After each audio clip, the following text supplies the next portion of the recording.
নমস্কার সবাইকে, টিকি ইঞ্জিনিয়ারিং এর পক্ষ থেকে আজ আমরা একটা এসির পাম্প ডাউন সার্ভিস করলাম ফোম দিয়ে। তো আপনাদের মনে প্রশ্ন জাগতেই পারে, এইভাবে সার্ভিস কেন করব? তো কি হয়, অনেক সময় দেখা যায় মেশিন পুরনো হলে ঠান্ডা কম হয় এবং কারেন্ট কনজিউমটা বেশি হয়। তো এই দুটো বেনিফিটই আপনারা পাবেন এইভাবে পাম্প ডাউন সার্ভিস করালে। তো আপনারা ভাবতেই পারেন এটা কতদিন অন্তর অন্তর করাবো। এটা 2 বছর, 2.5 বছর বা তার একটু বেশি সময়ের পর পর করালেই হবে।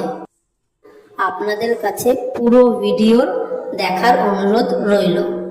আর আপনারা যদি এই ধরনের কাজ করাতে চান তাহলে আমাদের সঙ্গে নিচে দেওয়া ফোন নম্বরে যোগাযোগ করতে পারেন।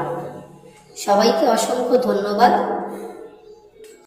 সবার কাছে অনুরোধ রইল, ভিডিওটা ভালো লাগলে লাইক, কমেন্ট, শেয়ার করে দেবেন, অন্যকে দেখার সুযোগ করে দেবেন। নমস্কার জানিয়ে শেষ করছি। দেখা হচ্ছে পরের অন্য কোনো ভিডিওতে।